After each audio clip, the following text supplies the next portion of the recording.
கர்த்தரோட பரிசுத்த நாமத்துக்கு ஸ்தோத்திரம். எனக்கு 2018 மேரேஜ் ஆச்சு.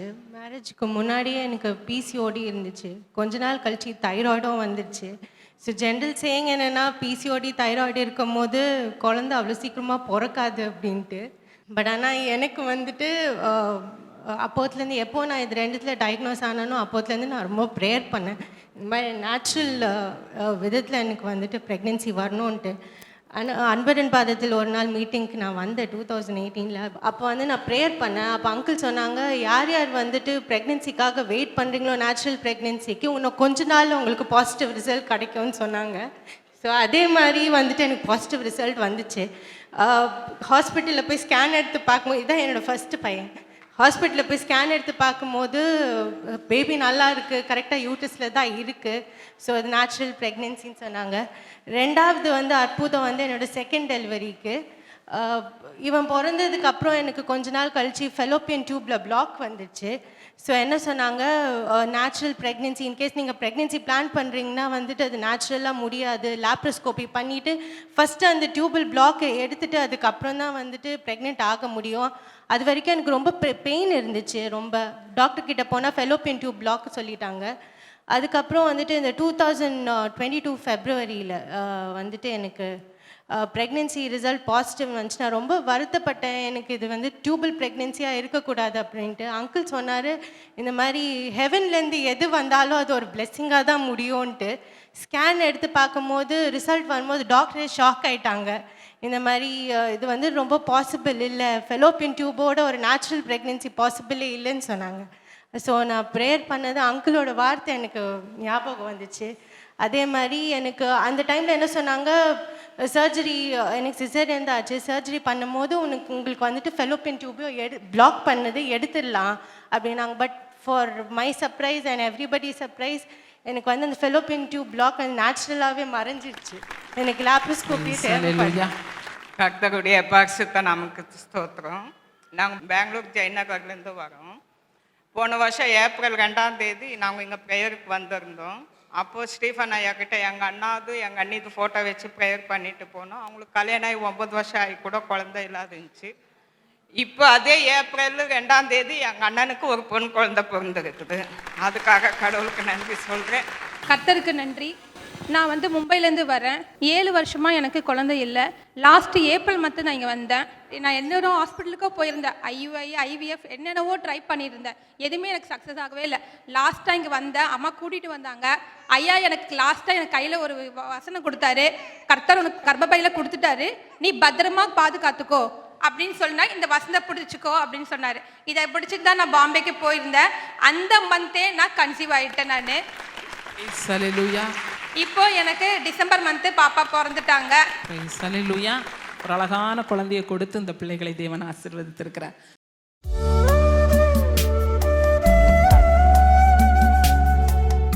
கிறிஸ்துவுக்குள் மிகவும் பிரியமான எனதருமை சகோதர சகோதரிகளே, நம்மை சிருஷ்டித்தவரும் நம்மை உண்டாக்கினவரும் நம்மை ஒருபோதும் மறந்து போகாதவருமாகிய இயேசு கிறிஸ்துவின் உடையற்ற நாமத்தினாலே உங்கள் எல்லாரையும் வாழ்த்தி ஆசீர்வதிக்கிறேன். அல்லேலூயா.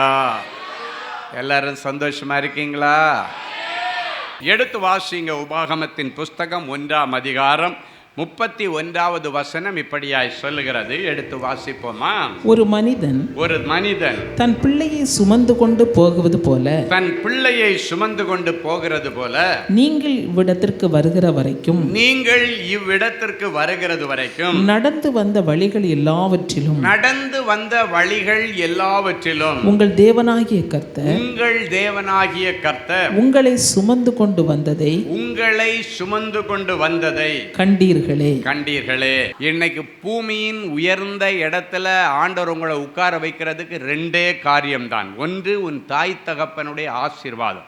உங்கள் அப்பா அம்மாவை புழிஞ்சி எடுத்து வேதனைப்படுத்திட்டு போய் நீ ஏதாவது செய்யலான்னு நினச்சேன்னா அது மட்டும் உன் வாழ்க்கையில் நடக்கவே நடக்காது. அப்பா அம்மாவை கண்ணீர் வடிக்க வச்சுட்டு எந்த பிள்ளை எதை செய்தாலும், எங்கே கடன் வாங்கி செய்தாலும் சரி, எந்த சூழ்நிலையிலும் ஆண்டவர் அவனுக்கு ஆதரவு அளிக்க மாட்டார். உன் தாய் தகப்பனை கண்ணீர் வடிக்க வச்சிட்டேன்னா உன்னுடைய வாழ்க்கையிலே கண்ணீரின் அனுபவங்கள் தான் வருமே தவிர ஆசீர்வாத அனுபவங்கள் வராது என்பதை இந்த வேத பகுதியிலிருந்து தெளிவாக ஆண்டவர் சொல்லுகிறார். அப்படின்னா உங்கள் அப்பா அம்மாவுக்கு நீங்கள் மனநோவு உண்டு பண்ணுகிற பிள்ளைகளாக இருக்கக்கூடாது. ஏசாவையும் யாக்கோபையும் குறித்து வேதம் சொல்லும் பொழுது, இந்த ஏசா என்கிறவன் அவங்க தாய் தகப்பனுக்கு மனநோவு உண்டு பண்ணினான் என்று சொல்லப்பட்டிருக்கு. அதனால ஒரு அளவுக்கு மேலே அவனால் வளர முடியவில்லை. ஆனால் இந்த யாக்கோபோ தன்னுடைய தாய் தகப்பனுக்கு எல்லா காரியத்திலும் நல்லதை செய்து கொடுத்து அவனுடைய ஆசீர்வாதத்திற்கு பாத்திரவானாய் மாறினான். எப்படியாவது எங்கள் அப்பாவுடைய ஆசீர்வாதம் வேணும்னு சொல்லி திருட்டுத்தனமாகவே தகப்பனுடைய ஆசீர்வாதங்களை வாங்குகிற அளவுக்கு தாய் தகப்பனுடைய அபிஷேகத்தின் மீது அவன் ரொம்ப வாஞ்சை உள்ளவனாயிருந்தான். ஆனால் அவனுடைய அண்ணனுக்கோ அந்த மேன்மை தெரியவில்லை. அற்ப கூழுக்காக சேஷ்டபுத்திர அபிஷேகத்தை அவன் இழந்து விட்டான். அதன் நிமித்தம் கடைசியாக அவன் வேண்டும் என்று கேட்டும் பெற்றுக்கொள்ள முடியவில்லை. ஏசாவுக்கும் யாக்கோபுக்கும் என்ன வித்தியாசம்? யாக்கோபு எத்தனாய் இருந்தது உண்மை, ஆனால் அபிஷேகத்தின் மீதும் தாய் தகப்பனுடைய அன்பின் மீதும் தாய் தகப்பனுடைய ஆசீர்வாதத்தின் மீதும் கரிசனை உள்ளவனாயிருந்தான். தாய் தகப்பனுக்கு அவன் மனநோவு உண்டு பண்ணுகிறவனாய் ஏசா இருந்தான். ஆனால் இந்த யாக்கோபு தாய் தகப்பனை எப்பொழுதுமே கூல் பண்ணுறதுல கவனமாயிருந்தான். ஹல்லேலூயா! என் அன்பு தேவனுடைய பிள்ளைகளே, இன்றைக்கு நீங்கள் ஒவ்வொருவரும் தெரிந்து கொள்ள வேண்டிய ஒரு விசேஷித்த தன்மை என்னென்னா, உங்கள் அப்பா அம்மாவை முதல்ல கனம் பண்ண பழகிக்கொள்ளுங்க. உங்கள் எதிர்காலம் அதில் தான் இருக்குது. வேதத்தில் ஒரு அருமையான வசனம் இருக்கிறது. உன் வாழ்நாட்களில் உனக்கு நன்மை உண்டாகவும் உன் ஆயுசு நாட்கள் நீடித்திருப்பதற்கும் உன் தாயையும் தந்தையும் கனம் பண்ணு, இதுவே உனக்கு கொடுக்கிற முதலாம் கற்பனைன்னு பிள்ளைகளுக்கு ஆண்டவர் ஒரு ஆலோசனை கொடுத்தார். அப்படின்னா என்ன அர்த்தம் தெரியுமா? உன் லைஃப் நல்லா இருக்கணும்னா, உன் வாழ்நாட்களிலே நீ நன்றாக இருக்கும்படி, அப்படின்னா உன்னுடைய எதிர்காலம் உனக்கு நல்லா இருக்கணும்னா உங்கள் அம்மா அப்பாவை நீ கனம் பண்ணு அப்படின்னு சொல்கிறார். அது மட்டும் இல்லை, உன்னுடைய ஆயுசு நாட்களே அதன் நிமித்தம் நீடிக்கும் என்று வேதத்திலே அழகாய் சொல்லப்பட்டிருக்கிறது. அப்போ இந்த இடத்துல ஒரு கேள்வி வருகிறது. அப்பா அம்மாவை ஹானர் பண்ணலைன்னா, அப்பா அம்மாவை துக்கப்படுத்தினா, அப்பா அம்மாவுக்கு கீழ்ப்படியலைன்னா இந்த உலகத்தில் ஆயுசு நாட்கள் எனக்கு குறைகிறதற்கு வாய்ப்பு இருக்கா அப்படின்னு ஒரு கேள்வி வச்சிங்கன்னா கட்டாயம் வாய்ப்பு இருக்கிறது. கேட்குறது கொஞ்சம் டஃப்பான சத்தியம்தான். அதனால் நானே ஆண்டவரிடத்தில் கேட்டேன், ஆண்டவரை அப்பா அம்மாவுக்கு கீழ்ப்படியலைன்னா, அப்பா அம்மாவை மனநோவை பண்ணுனா பிள்ளைகளுக்கு அற்ப ஆயுசில் கூட மரணம் வருவதற்கு வாய்ப்பு இருக்குது அப்படின்னு நீங்கள் சொல்கிறீங்க இந்த வசனத்து நிமித்தம். அப்படி பைபிளில் அப்பா அம்மாவுடைய பேச்சு கேட்காதவங்க யாராவது ஒருத்தர் வாழ வேண்டிய வயசில் அற்ப ஆயுசில் செத்து போனதற்கு உதாரணம் இருக்கான்னு ஆண்டவரிடத்தில் கேட்டேன். ஆண்டவர் ஒரு வேத பகுதியை எடுத்து காண்பித்தார். எனக்கு ரொம்ப ஆச்சரியமாக இருந்தது. அந்த வசனம் என்ன சொல்லுதுன்னா, அவர்களோ தங்கள் தகப்பன் சொல்லை கேளாமற் போனார்கள், எனவே கர்த்தரே இவர்களை சங்காரம் பண்ண தீர்மானித்தார். ஒரு அப்பான்ற ஸ்தானத்தை குறித்து இன்னைக்கு அதிகமாக ஆண்டவர் உங்கள் மத்தியில் கொண்டு வரார். அவர்களோ தகப்பன் சொல்லை கேளாமல் போனார்கள், கர்த்தரே அவர்களை சங்காரம் பண்ண தீர்மானித்தார்கள். ஏலியுடைய பிள்ளைகள் ஓப்னி பினகாசை குறித்து இது சொல்லப்பட்டிருக்கிறது. ஏலி ஒரு நல்ல சீனியர் பாஸ்டர், நல்ல ஒரு முதிர்ந்த ஊழியக்காரர், ஆண்டவருக்கு பயப்படுகிற ஒரு ஊழியக்காரர், ஆண்டவருக்கு ரொம்ப பிரியமான ஊழியக்காரன். ஆனால் அவனுடைய பிள்ளைகளாகிய ஓப்னி பினகாஸ், ஏலி தலைமை சபையை கவனித்து கொண்டிருக்கிறான், ஓப்னியும் பினகாசும் கிளை சபைகளை கவனித்து கொண்டிருக்கிறார்கள். ஏன்னா பிள்ளைகளுக்கு கிளை சபைகளை தகப்பன் கொடுத்திருக்கிறார். அப்போ அந்த கிளை சபைகளில் வருகிற ஜனங்களிடத்துலேருந்து ஒரு கம்ப்ளைண்ட் வருது. யார்கிட்ட? ஏலிட்ட, அவங்க அப்பாட்ட வருது. உங்கள் பிள்ளைகளுடைய போக்கு சரியில்லை, அவங்களுடைய நடவடிக்கை சரியில்லை, அந்த ஆலயத்துக்கு வருகிற ஸ்திரீகளோட நடந்து கொள்ளுகிற முறைகள் சரியில்லை, அந்த ஆலயத்தில் ஆண்டவருக்கு பலி செலுத்தும் பொழுது அந்த ஆலயத்தில் பலி செலுத்த கொண்டு வருகிற அந்த நினங்களை எல்லாம் அவங்க தவறாக எடுத்துக்கொண்டு வீட்டுக்கு போகிறாங்க. இப்படி நிறைய குற்றச்சாட்டுகள் அந்த கிளை சபையில் உள்ள மக்கள் அவங்கள்ட்ட சொல்ல முடியாது. அவங்களுக்கு தெரிஞ்சதெல்லாம் தலைமை போதகரிடத்தில் சொல்கிறாங்க. நல்ல கவனிங்க. அப்போ இந்த ஏலி ஆண்டவருக்கு பயந்து ஜீவிக்கிறபடினாலே ஆண்டவருடைய சன்னிதானத்திலிருந்து அவங்கள கூப்பிட்டு அனுப்பி நிறைய முறை கண்டித்து பார்த்தார், திருத்தி பார்த்தார். அவங்க எதுவும் கேட்குற மாதிரி இல்லை, துணிகரமாய் நடந்து கொண்டார்கள். வேதம் சொல்கிறது, அவர்களோ தங்கள் தகப்பன் சொல்லை கேளாமல் போனார்கள். அங்கே அப்பாவை மதிக்கவே இல்லை. அப்பா என்ன சொன்னாலும் அதுக்கு கீழ்ப்படுகிறதே இல்லை. மனம்போன போக்கிலே தங்கள் ஊழியத்தை செய்து கொண்டிருந்தார்கள். ஆண்டவர் ரொம்ப வேதனைப்பட்டு வேதம் சொல்லுகிறது, கர்த்தரே இவர்களை சங்காரம் பண்ண, இவங்களை அழிக்கணும்னு தீர்மானம் பண்ணிட்டார். ஆண்டவர் திடீர்னெல்லாம் இதை செய்யலை. நல்ல கவனிங்க, இந்த நாட்களில் இப்படிப்பட்ட காரியங்கள் போயிட்டு இருக்கும் பொழுது இந்த ஏலிக்கு சாமுவேல் தீர்க்கதரிசி மூலமாக ஆண்டவர் வெளிப்படுத்துகிறார். அவர் சின்ன பையன்தான் சாமுவேல், பாலகர்கள் மூலமாய் கூட ஆண்டவர் வெளிப்படுத்துவார்.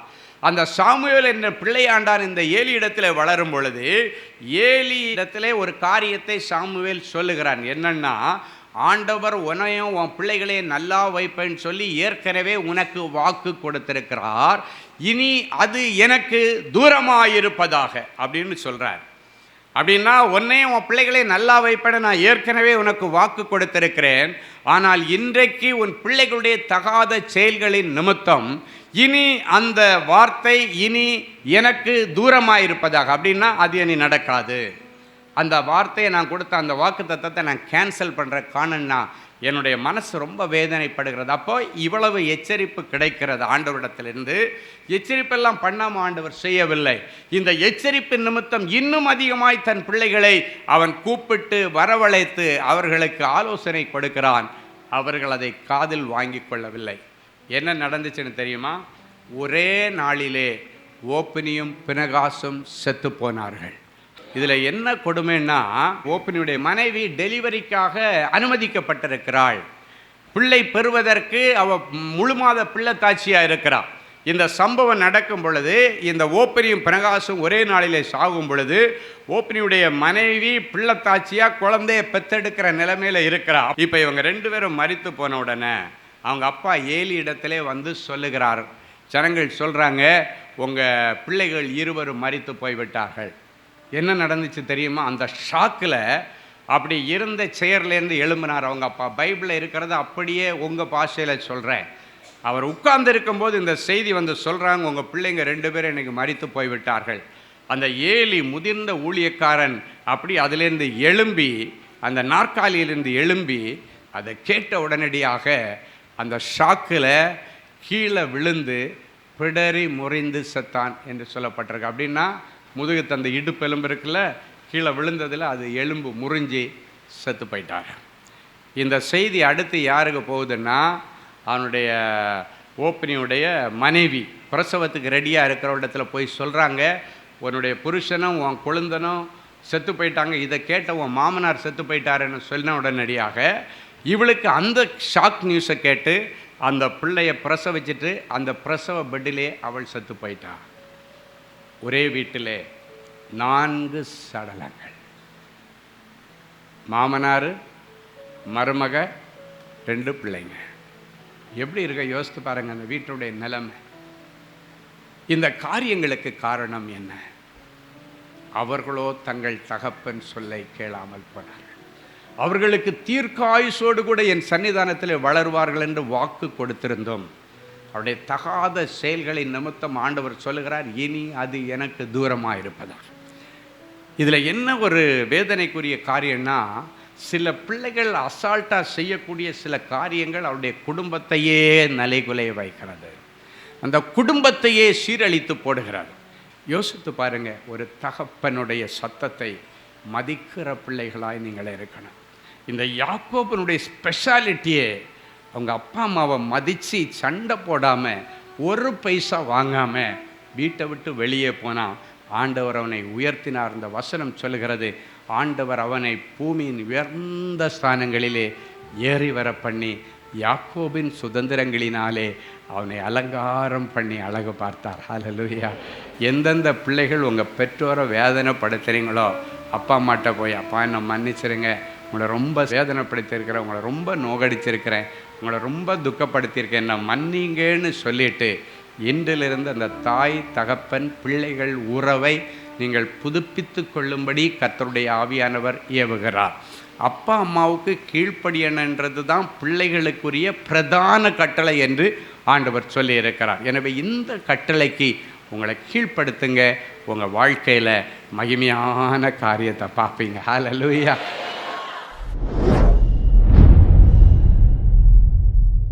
என் அன்பு தேவனுடைய பிள்ளைகளே, நல்ல தேவ செய்தியை கேட்டீர்கள், நல்ல சாட்சிகளையும் பார்த்தீர்கள். உங்களுக்கு மிகவும் பிரயோஜனமாக இருந்திருக்கும் என்று நான் கர்த்தருக்குள் நம்புகிறேன். இப்பொழுதும் நாம் யாவரும் கண்களை மூடி தேவ சமூகத்தை நோக்கி பார்ப்போம். எங்களை அருமையாய் நேசித்து வழிநடத்துகிற எங்கள் அன்பான நல்ல ஆண்டவரே, உமக்கு நன்றி. இந்த நல்ல மனமகிழ்ச்சியின் வேலைக்காக உமக்கு நன்றி செலுத்துகிறோம். இப்பொழுதும் எனக்காக யார் வழக்காடுவார்கள், எனக்காக யார் யுத்தம் செய்வார்கள், எனக்காக யார் பரிந்து பேசுவார்கள், என் சைடில் யாருமே இல்லையே, தட்டி கேட்க யாரும் இல்லாததுனால எல்லாரும் என்னை விழுங்க பார்க்கிறார்களே என்று சொல்லி அநேக பிள்ளைகள் மனம் கசந்து அழுது கொண்டிருக்கிறதை ஆண்டவர் பார்க்கிறேன். அப்படிப்பட்ட பிள்ளைகளுக்காக கண்ணீரோடு உம்முடைய பாதப்படியில் விழுந்து நான் செபிக்கிறேன். யார் உன்னை கைவிட்டாலும் நான் உன்னை சேர்த்து கொள்வேன் என்று சொன்னவரே, என் அன்பு பிள்ளைகளுக்காக நீர் இந்த நேரத்தில் இறங்கி வாரும். யார் யார் இவர்களை விழுங்க பார்க்கிறார்களோ அவர்களுக்கு முன்பாக கர்த்தர் எழுந்தருளி நிற்பீராக. யார் யார் இவர்கள் கீழே விழுந்தால் கை கொட்டி சிரிக்கலான்னு நின்று கொண்டிருக்கிறார்களோ அவர்களை ஒரு விசை கர்த்தர் கண்ணோக்கி பாரும். என் பிள்ளைகளுக்கு நீர் இன்றைக்கு விடுதலையின் நாயகனாக, அற்புதங்களை செய்கிற தேவனாக, அதிசயங்களை நடப்பிக்கிற தேவனாக, என் பிள்ளைகளுக்காக வழக்காடி யுத்தம் செய்து யாவற்றையும் செய்து முடிக்கிற தேவனாக நீர் இறங்கி வந்திருக்கிறபடியினால் உமக்கு நன்றி. எந்தெந்த காரியங்களை குறித்து என் பிள்ளைகள் கலங்கி கொண்டிருக்கிறார்களோ அந்த காரியத்தில் ஆண்டவர் ஒரு அற்புதத்தை நடப்பியும். என் பிள்ளைகளுடைய செல்வங்களை யார் யார் பிடுங்கி வைத்து கொண்டு கொடுக்காமல் இருக்கிறார்களோ அவர்களை சந்தித்து அவர்களிடத்திலிருந்து அதை மீட்டெடுத்து நீர் கொடுப்பீராக. இழந்து போனதை தேடவும் மீட்டு கொடுக்கவும் இந்த பூமியில் வந்தேன் என்று சொன்ன தெய்வம், இவர்கள் இழந்து போன செல்வங்கள், உடைமைகள், சொத்துக்கள், பெயர், புகழ் அத்தனையும் இவர்களுக்கு வாங்கி தருவீராக.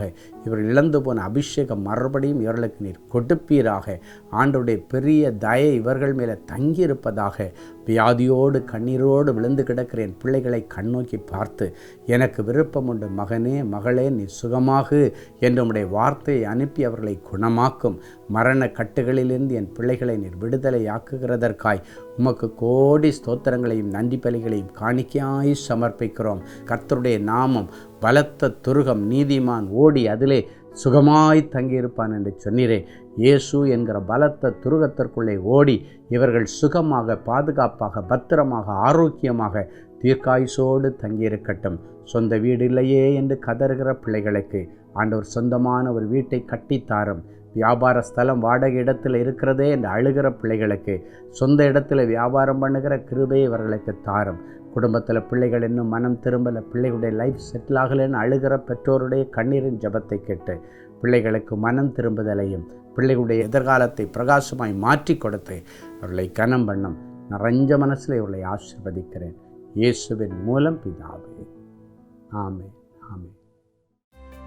கிறிஸ்துவுக்குள் அன்பானவர்களே, ஆண்டவராகிய இயேசு கிறிஸ்துவின் இனிய நாமத்தில் அன்பின் வாழ்த்துக்கள்.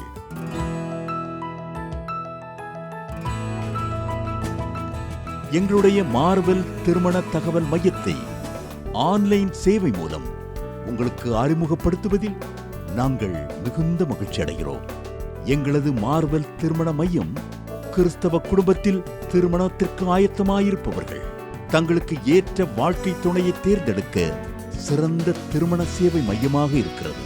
மேலும் மார்வெல் திருமண தகவல் மையத்தில் நீங்கள் பதிவு செய்வதற்கு எங்களது இணையதள முகவரி www.marvelmatrimony.com மற்றும் அலைபேசி எண் 7824855999 என்ற எண்ணிற்கு தொடர்பு கொள்ளலாம். சென்னை, நாகர்கோவில் மற்றும் மும்பை நகரில் உள்ளவர்கள் பதிவு செய்ய விரும்பினால் கீழ்க்கண்ட விலாசங்களில் உள்ள எங்களது அலுவலகங்களோடு தொடர்பு கொள்ளலாம். தேவனின் அன்பு ஊழியங்கள் எண் 14 ராமலிங்க நகர், OMR ரோட், SRP டூல்ஸ் அருகில், கொட்டிவாக்கம், சென்னை 41. Email info@marvelmatrimony.com. ஆண்டவர்தாமே உங்களை அளவில்லாமல் ஆசீர்வதிப்பாராக. Genesis Creations Media Academy நடத்தும் சம்மர் பிரேக் ஸ்கில் மேக் பள்ளி பயிலும் மாணவ மாணவியருக்கு ஒரு அரிய வாய்ப்பு. இந்த வருடம் ஏப்ரல் மற்றும் மே கோடை விடுமுறை முன்னிட்டு எங்களது ஜெனசிஸ் கிரியேஷன்ஸ் மீடியா அகாடமியின் மூலம் குறைந்த கட்டணத்தில் 7 தினங்களில் photography, videography, Photoshop, video editing ஆகிய தொழிற்கல்விகளை மிக சிறந்த முறையில் பயிற்றுவிக்க நாங்கள் திட்டமிட்டு உள்ளோம். மேலும் விவரங்களுக்கு எங்களது ஜெனசிஸ் கிரியேஷன்ஸ் மீடியா அகாடமியின் தகவல் தொடர்பு மையத்தை இன்றே தொடர்பு கொள்ளுங்கள்.